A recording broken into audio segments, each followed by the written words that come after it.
इतिहास में कुछ कहानियां ऐसी होती हैं जो बहुत कम ही सुनी या सुनाई जाती हैं और इसीलिए इतिहास में काफी कुछ अक्सर मिट जाता है। ऐसा ही एक सच ये है कि राजपूतों और मुगलों की सबसे बड़ी लड़ाई हल्दी घाटी नहीं थी।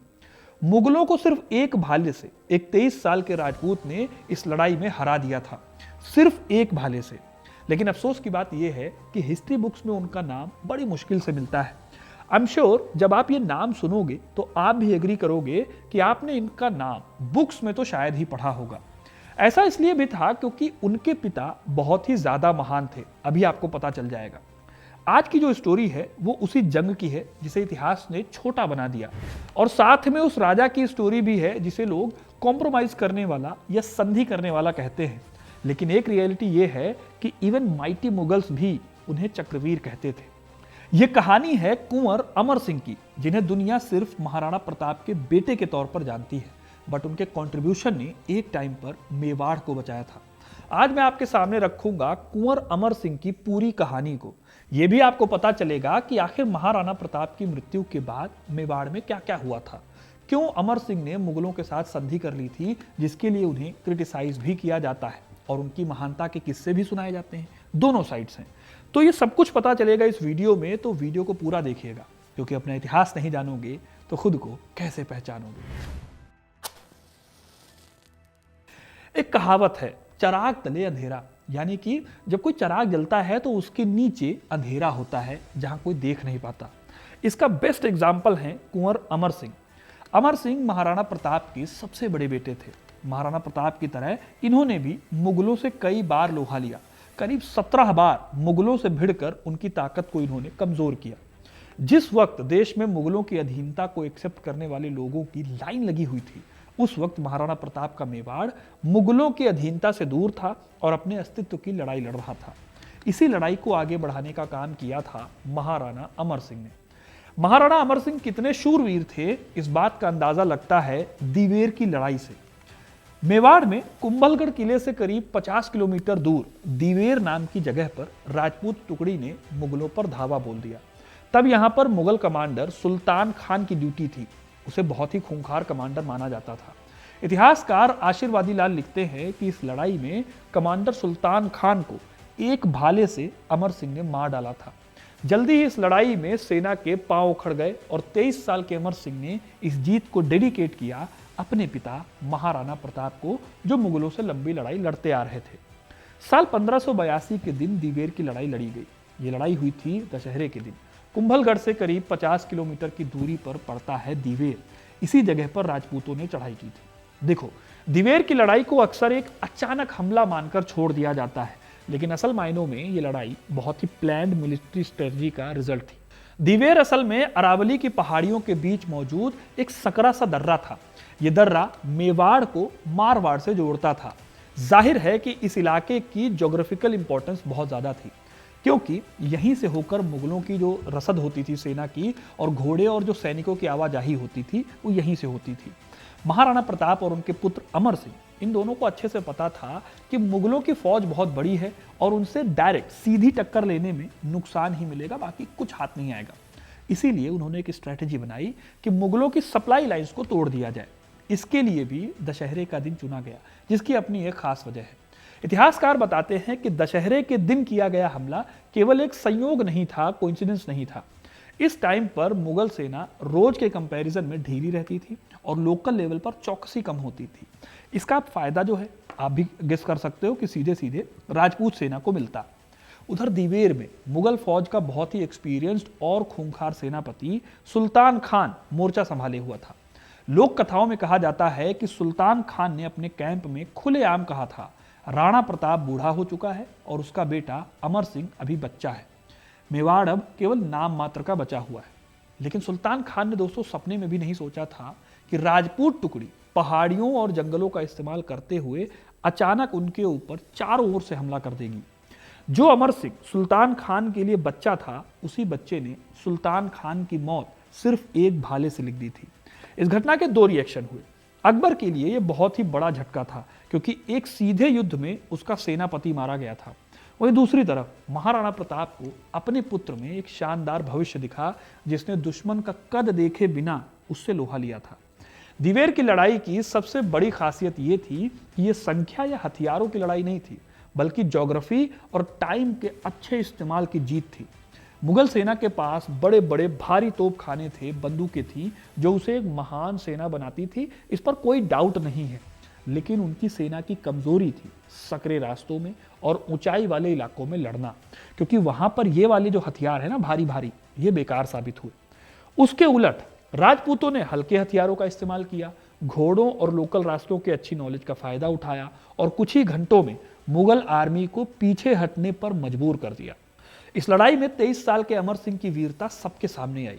उनके लिए यह सिर्फ एक मिलिट्री जीत नहीं थी, बल्कि उनकी पहली पॉलिटिकल और मिलिट्री पहचान दिलाने वाली लड़ाई थी। इस जीत को उन्होंने अपने पिता महाराणा प्रताप को डेडिकेट किया। लेकिन इस लड़ाई का अंजाम काफी बड़ा था। मुगलों की हार से अकबर को लगा कि महाराणा प्रताप के ऊपर टाइम वेस्ट करना उनके लिए टाइम वेस्ट करने जैसा है।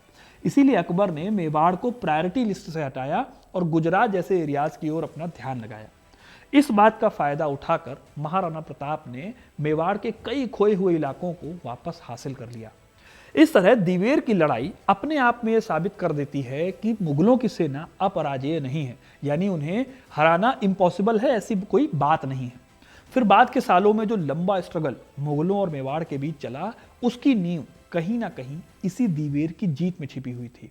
लेकिन इसी बीच एक घटना ने मेवाड़ को फिर से संकट के बादलों में घेर दिया। साल 1597 में महाराणा प्रताप की मृत्यु हो गई। इससे एक बार फिर से मेवाड़ की गद्दी कमजोर हुई। कई लोगों को लगता है कि अमर सिंह को महाराणा प्रताप से एक सशक्त विरासत मिली थी, लेकिन सच्चाई इससे काफी उल्टी है। महाराणा प्रताप के आखिरी सालों तक आते आते मेवाड़ एक ऐसा स्टेट बन चुका था जो पॉलिटिकली तो जिंदा था, लेकिन आर्मी, इकोनॉमी और बढ़ती हुई आबादी के लिहाज से बहुत ज्यादा स्ट्रगल कर रहा था। देखो, करीब 20 साल से मेवाड़ के महाराणा लड़ाई लड़ रहे थे। इससे मेवाड़ की जो एग्रीकल्चरल इकोनॉमी थी वो कमजोर हो गई थी। ज्यादातर जो उपजाऊ इलाके थे वहां पर मुगलों का कंट्रोल हो गया, यानी कि मेवाड़ को टैक्स कम मिल रहा था। गांव उजड़ गए थे और ऐसे में अमर सिंह के सामने सबसे बड़ा चैलेंज सिर्फ जंग लड़ना नहीं था, बल्कि अपने स्टेट को बचाए रखना भी था। यही वजह है कि कोई भी लड़ाई लड़ने से पहले उन्हें बहुत ही ज्यादा बैलेंस और पेशेंस की नीति अपनानी पड़ती थी। लेकिन ये राणा अमर सिंह की एकमात्र दिक्कत नहीं थी, ऐसे और भी कई चैलेंजेस थे। पॉलिटिकल लेवल पर अमर सिंह को सरदारों की लॉयल्टी को बनाए रखना भी एक बहुत बड़ा चैलेंज था। महाराणा प्रताप का जो अपना पर्सनल करिश्मा था और उनकी जो त्याग वाली इमेज थी, उसने बहुत सालों तक मेवाड़ के सरदारों को एक रखा था। लेकिन उसके बाद उस यूनिटी को बनाए रखना एक बहुत बड़ा चैलेंज था। मुगल दरबार लगातार सरदारों को पद देने के लिए जागीर और मनसब का लालच देकर तोड़ने की कोशिश कर रहा था। ऐसे माहौल में भी अमर सिंह ने अपनी काबिलियत दिखाई और दरबार को बचाए रखा। इसी तरह से एक और चैलेंज था। अमर सिंह को कोई परमानेंट राजधानी या मजबूत किलों का नेटवर्क नहीं मिला था। महाराणा प्रताप की मृत्यु के टाइम पर चित्तौड़ मुगलों के कब्जों में ही था, यानी कि अमर सिंह की राजपूत सेना को पहाड़ियों, जंगलों और जो टेम्परेरी ठिकाने होते हैं वहां से अपनी सेना चलानी पड़ती थी। यही वजह थी कि अमर सिंह ने भी अपने पिता की तरह छापा मार युद्ध को अपने स्टेट की पॉलिसी बनाया। इस तरह से अब अगर आप देखोगे तो आपको समझ में आएगा कि अमर सिंह का रूल एक ऐसे शासक का रूल था जो लगातार रिसोर्सेज की कमी से जूझ रहा था, जिसके ऊपर बहुत ज़्यादा बाहरी प्रेशर था, इंटरनल बैलेंस बनाने पड़ रहे थे और इन सब के बीच में उनको फैसले लेने होते थे। यही वजह है कि महाराणा प्रताप की मृत्यु के बाद यानी 1597 के बाद मेवाड़ की कहानी कम सुनी जाती है। लेकिन यही वो कमजोर दौर भी था जब अमर सिंह सबको साथ लेकर करीब 20 सालों तक मुगलों से टक्कर लेते रहे और ये साबित करते रहे कि मेवाड़ का प्रतिरोध प्रताप की मृत्यु के साथ खत्म नहीं हुआ। अब यहां पर एक बात नोटिस करो, महाराणा प्रताप की मौत के बाद जैसे अमर सिंह महाराणा बने, वैसे ही अकबर की मौत के बाद सलीम यानी जहांगीर मुगल सिंहासन पर बैठे। जहांगीर के लिए मेवाड़ अब उसकी शाही इज्जत का सवाल बन चुका था। अकबर के इतने लंबे टाइम पीरियड के बावजूद मेवाड़ एकमात्र ऐसा राजपूत राज्य था जो पूरी तरह से मुगल कब्जे में नहीं आया था। यही वजह है कि जहांगीर के लिए मेवाड़ को झुकाना अपनी एक अधूरी विरासत को पूरे करने के जैसा था। जहांगीर अकबर से थोड़ा अलग था। अकबर जहां पर लंबी डिप्लोमेटिक, मैरिज अलायंसेस और एडमिनिस्ट्रेटिव बैलेंस की बातें करते थे, वहीं जहांगीर अपनी पर्सनल प्रतिष्ठा के लिए बहुत ही ज्यादा इमोशनल थे। तुजुके जहांगीरी में वो बार बार लिखते हैं कि मेवाड़ का क्वेश्चन मेरे बिना हल नहीं हो सकता। इस बात से पता चलता है कि ये स्ट्रगल जो है ये केवल मिलिट्री स्ट्रगल नहीं था, बल्कि बादशाह की अपनी पर्सनल सत्ता को लेकर जो इमेज है उससे जुड़ चुका था। उधर महाराणा अमर सिंह ने भी इस बदलते पॉलिटिकल माहौल को अच्छी तरह से समझ लिया था। उन्होंने जहांगीर की सेना को लगातार छोटे लेकिन बहुत ही निर्णायक चोट देने की पॉलिसी अपनाई, यानी कि छापेमार लड़ाई लड़ना, अचानक हमले कर देना, सेना की रसद लाइन को काट देना और फिर पहाड़ियों में गुम हो जाना। ये सब करके अमर सिंह जहांगीर के लिए मुश्किलें खड़ी कर रहे थे मेवाड़ के एरिया में।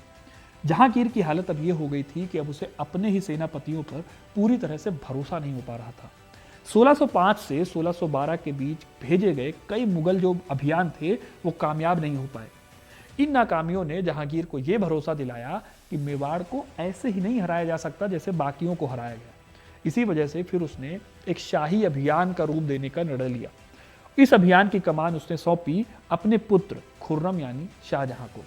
शाहजहां ने फिर वही चाल चली जो कि अमर सिंह चल रहे थे। शाहजहां ने धीरे धीरे मेवाड़ की स्ट्रेटेजिक रीढ़ को तोड़ना शुरू किया। उसने सबसे पहले नॉर्दर्न मेवाड़ के उन थानों और चौकियों को निशाना बनाया जो पहाड़ी इलाकों में छापामार लड़ाई के टाइम पर महाराणा प्रताप की या महाराणा अमर सिंह की मदद करते थे। उसने सबसे पहले नॉर्दर्न मेवाड़ के थानों और चौकियों को निशाना बनाया। ये चौकियां पहाड़ी इलाकों में छापामार लड़ाई के टाइम पर अमर सिंह की मदद करते थे। इसके साथ ही मुगल सेना ने छापामार लड़ाई से बचने पर भी काम करना शुरू किया। भारी तोप खाने की जगह इन्होंने हल्की हल्की टुकड़ियों को आगे किया। रास्तों पर इन्होंने पहरेदारी बढ़ा दी। जो सप्लाई लाइन थी इसको सेफ रखने के लिए इन्होंने परमानेंट कैंप बनाए। इससे पहले जहां मुगल सेनाएं जंगलों और पहाड़ियों में बिखर जाती थी, अब वहां वो बहुत ही ऑर्गेनाइज तरीके से आगे बढ़ने लगी। इसका सीधा असर यह हुआ कि महाराणा अमर सिंह को धीरे धीरे नॉर्दर्न और सेंट्रल मेवाड़ से पीछे हटकर सदर्न एरियाज में सिमटना पड़ा। इस तरह लगभग 2 साल तक चले इस अभियान ने मेवाड़ को मिलिट्री स्तर पर तो कम लेकिन इकोनॉमिक लेवल पर बहुत ज्यादा कमजोर किया। खेत उजड़ गए, फूड सप्लाई कम होने लगी और लंबे टाइम से लड़ाई लड़ रही राजपूत सेना के लिए घोड़े, हथियार और रसद जुटाना मुश्किल हो गया। शाहजहां का मकसद बिल्कुल साफ था, महाराणा को ऐसी हालत में पहुंचाना जहां लड़ाई जारी रख पाना इम्पॉसिबल हो जाए। हिस्टोरियंस के अकॉर्डिंग इस दौर में महाराणा अमर सिंह खुद युद्ध भूमि में अपराजय बने रहे। मुगल सेना उन्हें पकड़ने या निर्णायक रूप से हराने में कामयाब नहीं हो पाई। लेकिन धीरे धीरे लंबी लड़ाई के चलते ये जो जंग थी ये पर्सनल वीरता का नहीं बल्कि स्टेट के अस्तित्व का सवाल बन गई। यही वो मोड़ था जहां कुछ मेवाड़ी सरदारों ने आगे बढ़कर संधि पर विचार करना शुरू किया। अब ये डिसीजन किसी डर से या विश्वासघात से नहीं लिया गया बल्कि रिसोर्सेज की जो एक्चुअल स्कार्सिटी थी, कमी हो गई थी, उसके आकलन से लिया गया। जहांगीर के लिए वही मौका था जिसका वो सालों से इंतजार कर रहा था। तुझके जहांगीरी में वो लिखता है कि मेवाड़ का मामला अब उसके कंट्रोल में आ चुका है। हालांकि ये कंट्रोल किसी खुली जीत का नहीं बल्कि एक लंबे और बेहद महंगे अभियान के बाद प्राप्त हुए रणनीतिक दबाव का रिजल्ट था। इसी दबाव ने आखिरकार फरवरी 1615 में उस संधि की भूमिका तैयार की जिसे आगे चलकर इतिहास में सबसे ज्यादा बहस हुई। फरवरी 1615 में मेवाड़ और मुगलों के बीच संधि हुई। इस संधि को लेकर इतिहासकारों में काफी बहस होती है। इतिहासकारों का एक जो तबका है वो इसे महाराणा अमर सिंह की हार मानता है, जबकि दूसरा इसे पॉलिटिकल रियलिज्म और सम्मानजनक समझौता बताता है। तो सवाल है कि इसमें सच क्या है। इस बात को समझने के लिए हमें देखना होगा कि संधि में आखिर क्या क्या बातें लिखी गई। देखिए, इस संधि के तहत महाराणा अमर सिंह को मुगल दरबार में हाजिरी देने की जरूरत नहीं थी, जो कि हर मुगल मनसबदार के लिए कंपलसरी होता था। लेकिन मेवाड़ के केस में यह नियम लागू नहीं हुआ। दूसरी शर्त यह थी कि मेवाड़ का जो सबसे बड़ा कुंवर है वो शाही दरबार में उपस्थित होगा। इसके साथ ही महाराणा को शाही सेना में 1000 सवार रखने होंगे। सबसे बड़ी शर्त यह थी कि महाराणा को चित्तौड़ का दुर्ग मिल जाएगा लेकिन उसकी मरम्मत नहीं करवाई जाएगी। इस संधि के तहत 19 फरवरी 1615 को कुंवर कर्ण सिंह, जो कि महाराणा अमर सिंह के सबसे बड़े बेटे थे, वो अजमेर में जहांगीर के समक्ष उपस्थित हुए। बादशाह ने इस मौके पर कर्ण सिंह को अपने दाहिनी ओर सबसे पहले नंबर पर खड़ा किया और उन्हें खिलात और जड़ाऊ तलवार दी। इस तरह यह संधि संपन्न हुई थी। इस मौके पर सर टॉमस रो भी जहांगीर के दरबार में मौजूद थे। उन्होंने लिखा है कि 1615 की संधि कोई जीत नहीं थी, ना ही इस संधि से मुगलों को कोई फायदा हुआ, बल्कि उल्टे उनके खर्चे बढ़ गए थे। इतिहासकार जादूनाथ सरकार इस संधि को राजनीतिक विवेक का परिणाम मानते हैं। उनके अनुसार अमर सिंह ने ऐसे टाइम पर संधि की जब राज्य की मिलिट्री जो कैपेबिलिटी थी वो समाप्त नहीं हुई थी, बल्कि रिसोर्सेज और जनता पर पड़ने वाला दबाव कंट्रोल से बाहर होता जा रहा था। इसी तरह से सतीश चंद्रा जो हिस्टोरियन है, उनके हिसाब से मुगल साम्राज्य ने मेवाड़ को पूरी तरह अपने प्रशासनिक ढांचे में कभी नहीं समेटा। चित्तौड़ को वापस भले ही दे दिया गया, लेकिन उसकी मरम्मत पर रोक ये दिखाता है कि मुगल अभी भी डरे हुए थे कि कल को कोई विद्रोह हो सकता है। राजस्थानी इतिहास की विदुषी रीमा आहूजा इस संधि को राजपूत प्रतिरोध की परंपरा के अंत की बजाय उसके बदलाव के तौर पर देखती है। उनके हिसाब से अमर सिंह ने जिस ऑटोनॉमी को बचाए रखा, वही आगे चलकर मेवाड़ की पॉलिटिकल पहचान की नींव बनी। संधि के बाद भी मेवाड़ दूसरे राजपूत राज्यों की तुलना में मुगल एडमिनिस्ट्रेशन के प्रति काफी ज्यादा आजाद रहा। देखा जाए तो महाराणा अमर सिंह के लिए यह संधि पर्सनली बहुत ही ज्यादा कष्ट देने वाली थी। इसी वजह से उन्होंने अपना सारा राजकाज अपने बेटे कर्ण सिंह को सौंप दिया और खुद एकांतवास में चले गए। 5 साल बाद 1620 में उनका निधन हो गया। लेकिन उनका ये पूरा स्ट्रगल, उनकी लाइफ में उन्होंने जो जो किया, वो ये साबित कर गया कि मेवाड़ का प्रतिरोध महाराणा प्रताप की मृत्यु के साथ समाप्त नहीं हुआ था। इस तरह से 1615 की संधि को अगर केवल हार के चश्मे से देखा जाए तो ये इतिहास के साथ अन्याय होगा, इनजस्टिस होगा। एक सच ये भी है कि महाराणा अमर सिंह की वीरता अद्वितीय थी। मुगलों के सामने अनोखा साहस दिखाने के चलते उन्हें मुगलों से चक्रवीर की उपाधि मिली थी। चित्तौड़गढ़ युद्ध के बाद जैसे अकबर ने जयमल और पत्ता की मूर्तियां अपने महल के आगे लगवाई थी, उसी तरह से जहांगीर ने महाराणा अमर सिंह और कुंवर कर्ण सिंह की मूर्तियां बनवाकर आगरा के किले में लगवाई थी। इस तरह दोस्तों, अमर सिंह की कहानी को याद रखना जरूरी है, क्योंकि उन्होंने मुश्किल वक्त में और अपनी जनता को बचाने के लिए तलवार की जगह विवेक को चुना। यही वजह है कि इतिहास में अमर सिंह को केवल संधि करने वाला राजा नहीं, बल्कि चक्रवीर के रूप में याद किया जाना चाहिए। अब आपको क्या लगता है, कमेंट करके जरूर बताइएगा। ये कहानी थी महाराणा अमर सिंह की, जो महाराणा प्रताप के बेटे थे, जिन्होंने मुगलों से लोहा भी लिया और मुगलों से जनता के लिए संधि की। आपको क्या लगता है इस बारे में, कमेंट करके अपनी राय जरूर दीजिएगा। वीडियो अगर पसंद आया है तो इसे लाइक कीजिए, ज़्यादा से ज़्यादा शेयर कीजिए, और ऐसी इंटरेस्टिंग कहानियों के लिए, इतिहास से जुड़े रहने के लिए हिस्ट्री कनेक्ट को सब्सक्राइब जरूर करें। धन्यवाद।